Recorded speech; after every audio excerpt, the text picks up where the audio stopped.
Ecco, l'aspetto però più importante è stato il coinvolgimento che, come un effetto proprio, un effetto moltiplicatore, una reazione a catena, sta inducendo sul territorio, tant'è che ci stiamo ponendo il problema come facciamo a fermare questa raccolta di firme. È una battuta, scusate, ma comunque è vero, nel senso che si sta proprio diffondendo a livello di molte piccole associazioni, molti comuni, come dicevo prima, si sono attivati magari con un po' di ritardo, però ora c'è un ritmo veramente molto importante. Ecco, quindi questo nasce naturalmente dalla consapevolezza che evidentemente il bene comune acqua rappresenta per noi, per la politica, ma anche per la gente comune, soprattutto per la gente comune, rappresenta un bene che non può essere messo sul mercato. Io penso che questo ha fissato un limite oltre al quale il senso comune della persona che vive la quotidianità dell'uso dell'acqua dice non è possibile. Questo è un limite invalicabile. Io penso che sia stata questa una molla importante che ha fatto smuovere questa mobilitazione generale. Ecco, alcuni indicatori li troviamo anche sui giornali di tutti i giorni. Notizia della fine del mese di maggio è per esempio la fusione che c'è stata tra l'Iride, che è la ex diciamo, la multi-utility, che è risultata dalla fusione delle gestioni delle multi-utility che gestiscono l'acqua a Genova e a Torino, con F2I, che è un fondo di investimento. Ecco, forse magari a chi non è magari del settore, o quindi chi non ha a cuore aspetti finanziari, o chi diciamo non segue nello specifico la questione dell'acqua, magari gli sarà sfuggita la notizia, ma è stata riportata proprio su tutti i giornali. Questa fusione ha determinato una società, che adesso qui non entriamo nei dettagli finanziari, che si candida ad essere il secondo polo di gestione, di riferimento per la gestione dell'acqua. Perché il primo polo è la CEA, che ha fatto l'accordo con la Suez, appunto con la multinazionale francese. Ecco, queste aggregazioni che stanno avvenendo, notizia di ieri o di oggi, non mi ricordo, visto sui giornali, è che questa Iride si è fusa con Enia, che è la municipalizzata che gestisce l'acqua in una parte dell'Emilia Romagna, e ha fatto la nuova società IREN. Ecco, queste accelerazioni di fusioni tra multi-utility e fondi finanziari sono state naturalmente generate, quindi un'accelerazione dovuta al decreto Ronchi. Questo è, diciamo, uno degli effetti immediati, ovvero il capitale finanziario si sta organizzando per fare affari sull'acqua. Questo è quello che noi abbiamo sempre denunciato, è uno dei motivi, non l'unico, ma uno dei motivi principali per i quali la privatizzazione va contrastata, proprio per evitare di consegnare l'acqua, il bene acqua, nelle mani dei capitali finanziari. Questo è quello che è il grande rischio, o meglio, quello che oggi sta avvenendo qui da noi in Italia, non solo in Italia, ma e il decreto Ronchi ha accelerato questa situazione. Ecco, io penso che la grande mobilitazione che sta avvenendo, anche se le persone non hanno letto della fusione Iride e Nian, o dell'Iride con i fondi finanziari, però percepiscono che questo è quello che sta avvenendo. Stiamo affidando i servizi essenziali per la vita, i beni comuni, li stiamo affidando non solo al privato, ma ai mercati finanziari.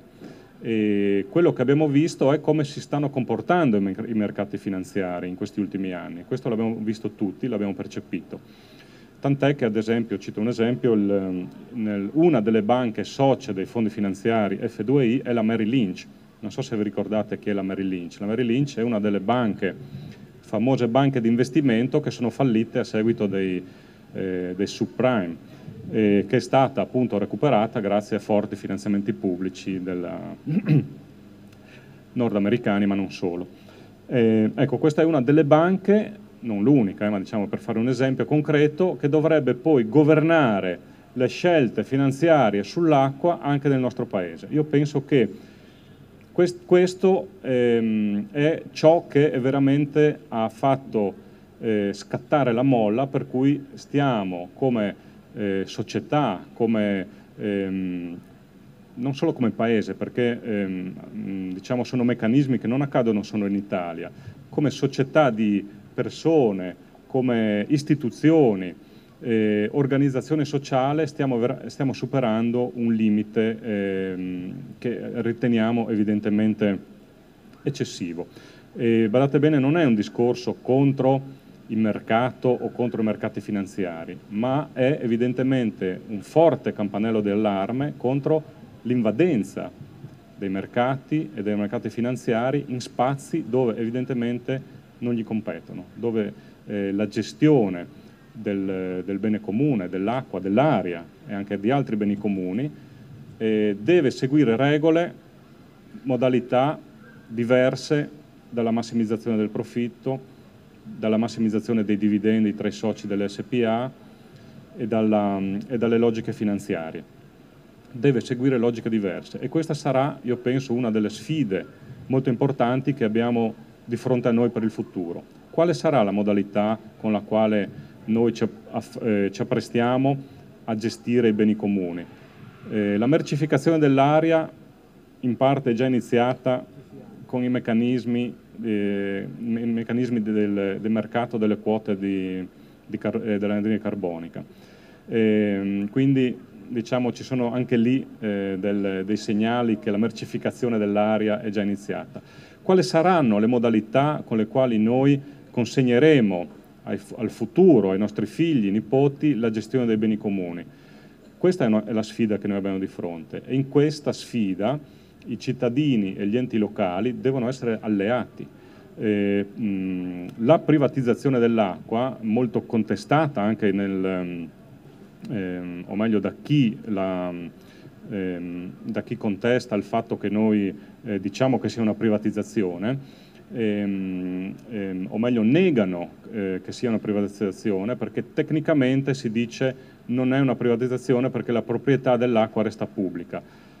Tecnicamente potrebbe forse non essere una privatizzazione, ma nella sostanza lo è, perché chi gestisce l'acqua, e saranno i capitali finanziari se non cambierà qualcosa, chi la gestisce è il vero detentore poi delle modalità con cui l'acqua viene gestita. Per cui di fatto, anche se tecnicamente potremmo disquisire su alcuni meccanismi, noi diciamo che di fatto invece questa rappresenta una vera privatizzazione.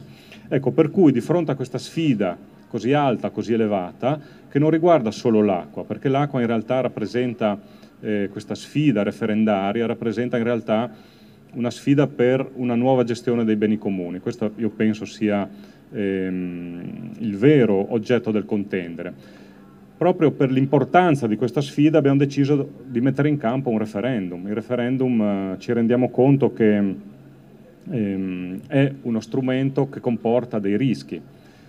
Il primo rischio, che era quello di raggiungere appunto almeno le 500.000 firme, l'abbiamo ampiamente risolto, superato. È una sfida che è stata proprio superata alla grande.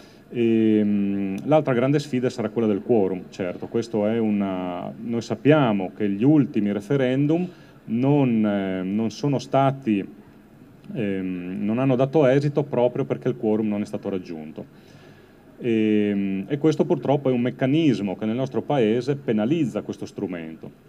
Noi però abbiamo detto, noi accettiamo questa sfida, noi pensiamo che l'acqua, che la privatizzazione dell'acqua sia un argomento che i cittadini sentono, è un argomento trasversale, è un argomento sul quale abbiamo molti alleati, molte organizzazioni, molte istituzioni, in modo appunto trasversale. Pertanto è una sfida che abbiamo deciso di cogliere e per questo io adesso non mi dilungo nello spiegare i quesiti referendari, casomai lo facciamo dopo, e però vanno a intervenire su una serie di normative, non solo sul decreto Ronchi, e pertanto invitiamo naturalmente tutti voi non solo a firmare, ma a parlare di questo, a invitare vostri amici, conoscenti, parenti a firmare il referendum e naturalmente dopo che noi auspichiamo che sarà approvato così com'è dalla Corte Costituzionale, a mobilitarci tutti quanti poi per andare a votare e raggiungere il quorum. Grazie.